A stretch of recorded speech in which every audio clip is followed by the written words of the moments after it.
Hello and welcome to Baron's Game Room. I'm Aaron as always, and since it's still Pride Month, a month all about love, I think a great game to talk about this week is going to be Love Letter. I don't have the box anymore for Love Letter. I just keep it all in the little pouch that it came with. I do have the box still for the Princess Ever After version of Love Letter. Princess Ever After is an LGBT graphic novel. I won this at Token Con last year in a giveaway of some sorts. I don't remember exactly, but I already had the original one, so I guess I don't really need this version. So I'm trying to rehome this to a good home later at some point. But yeah, month of love. Let's talk about Love Letter, because that's also February, kind of. Nah, it's this one. It's this one. So Love Letter is a game for 2 to 6 players.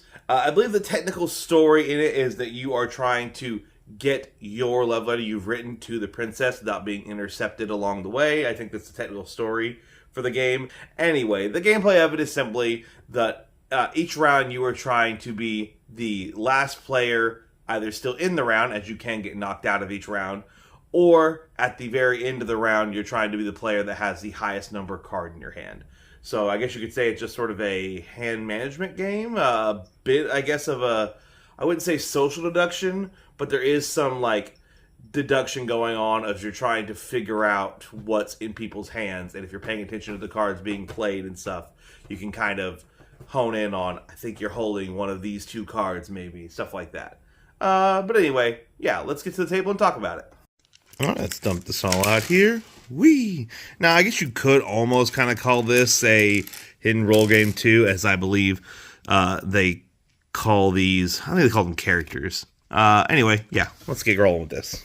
Setup to this game is super simple. You just want to keep all these favor tokens nearby. Give every player one of these reference cards. It'll also be used to show when you're out of the round. And then take the deck, give it a shuffle. Take the top card of the deck and remove it. Set it face down somewhere off to the side. Nobody look at that card. And with the other 20 cards, you're going to deal every player 1 card. Now, obviously, you can look at this. This is your starting hand. But yes, every player will be dealt 1 card for them to keep secret at the start of the game. And then, yeah, let's get into it from there. So in Love Letter, you are trying each round to, again, be either the last player left standing in the round, or at the end of the round, be the player that has the highest numbered card in their hand. That's how you earn favor tokens. And to win the overall game, you're trying to reach a certain number of favor tokens first based on player count. The rulebook has a handy little chart here to show you number of players and how many favor tokens you need to win the game. Oh, and it is possible to have multiple players win, so you can't have tie games if 2 or more players end up getting the same number of favor tokens in the same round. Gameplay for Love Letter is almost embarrassingly simple. All you do on your turn is you're going to draw a new card from the deck, so now you have 2 cards in your hand. Well, sometimes you'll have 2 of the same, that's fine, but once you've drawn a card, then you will pick 1 card from your hand to play for the turn. When you play it, simply put it on the table in front of you with any other cards you have previously played. Let's say, for example, I'm going to go ahead and grab another random card and put it out here. Let's say I had previously played this spy here. I would then play the guard something like this, or like this, or something like that. It just needs to be clear that so every player can see all the cards played, because card counting is kind of part of this game. Once you play a card, you will immediately take whatever action that card gives you. You'll keep the one in your hand, obviously, that just stays for future turn, but the one you've played, you will immediately take whatever action that card says. So for the guard here, I choose another player and name a non-guard card. If that player has that card, they are out of the round. See, this is what I was talking about when I said the game's kind of card counting. As the game goes on, I start seeing more cards hit the table, I'll start having a better and better idea of which cards are even left in the game. Everyone has this reference card here, and this reference card shows you exactly how many there are of each card in the game. There's 2 spies, 6 guards, 2 priests, 2 barons, 2 handmaids, 2 prince, 2 chancellors, only 1 king, 1 countess, and 1 princess. But yes, as the game goes on, you'll start getting an idea of what cards people are holding. So maybe I think the player next to me, or even the player across from me here, maybe I think they're holding a baron, so I would play this card out and say, I think you're holding a baron. This is an honor system here. They would simply say yes or no. If they say yes, then I beat them. They are knocked unconscious and they are out of the round. That means they would flip their card over like that and they are out. However, if I was wrong, we would just continue playing. Again, once you get down to having only one player left, again, let's say I knocked out that player, then later knocked out this player. Once you're down to one player left, you simply take a favor token, and then take all the cards, including the one you set to the side, shuffle them all up, and repeat the whole process again. Set one off to the side, deliver one card, and go another round. Like I also mentioned, that another way of winning is by having the highest card left at the end of the round. If all the cards end up being drawn and played to the table, then every player still in the game will go ahead and reveal their card. And so let's say, for example, this is how the game ended. None of us somehow got knocked out, which would be crazy. Then we would stop and show that this player having the 7 ends up winning. They would take a favor token, and that's the end of that round. Since the game's so simple, we might as well go over each of the effects of all the cards in the game. And if you guys don't want to see this, just jump ahead to the, part where I give my thoughts at the end. The spy is an interesting one. At the end of the round, if you're the only player who played a spy, then you get a favor token. It doesn't matter if you were knocked out or if you won, you'll get a favor token. So if you happen to be the person who won the round, you'll just end up getting 2. 1 for winning the round and 1 for having the only spy.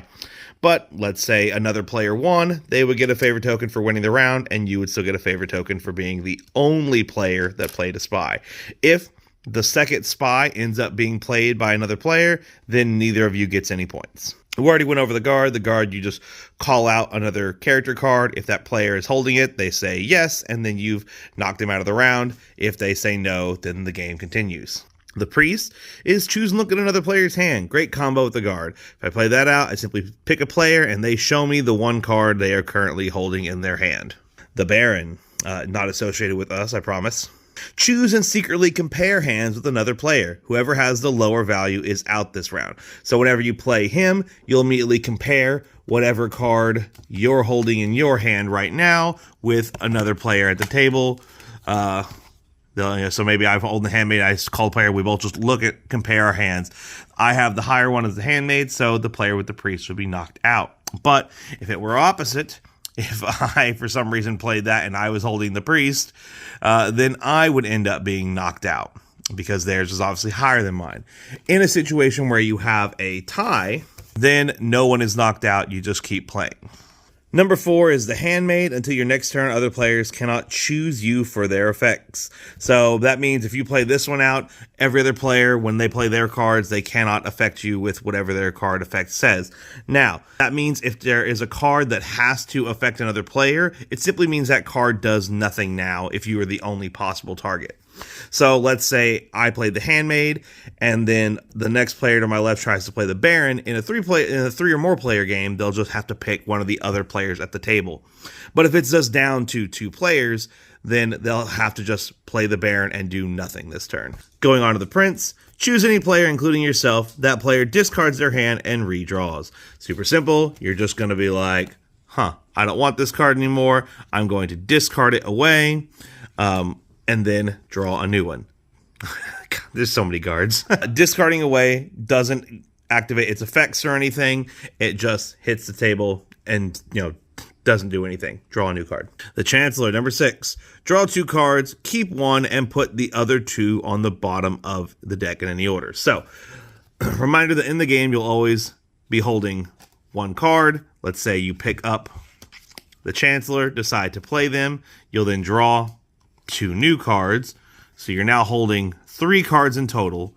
You'll pick one of these to keep in your hand, let's say the Prince here, and then you'll put the other 2 in whatever order you want at the bottom of the deck.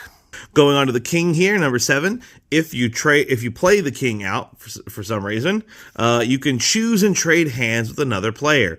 So basically, if I play him out, whatever card I'm holding, I then pick another player at the table, let's say that player over there, and we just swap hands. I give them my card, they give me their card.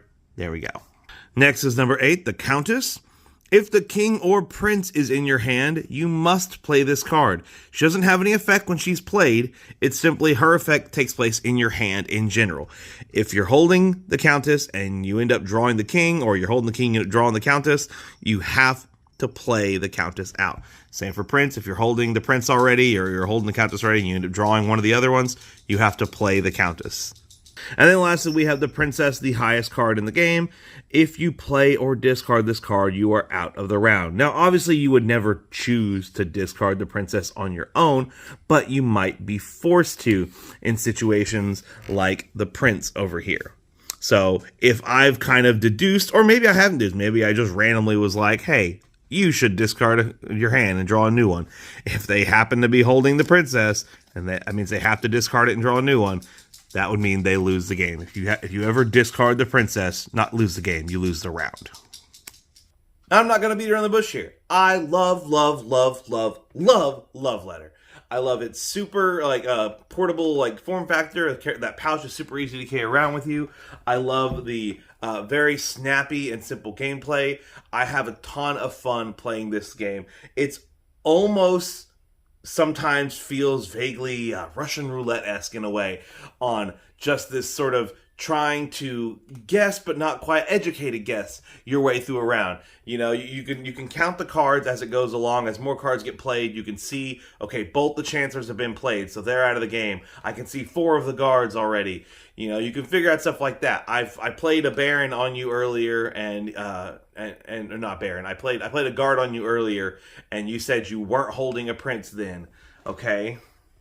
So, like, you can sort of do stuff to start whittling down what the people are probably holding, but you can never fully quite get it perfectly down. There's always that one card sitting off to the side. Oh, I may or may not have mentioned earlier, in a 2-player game, you'll set 3 cards off to the side at the start of the game, so there'll be 3 cards missing.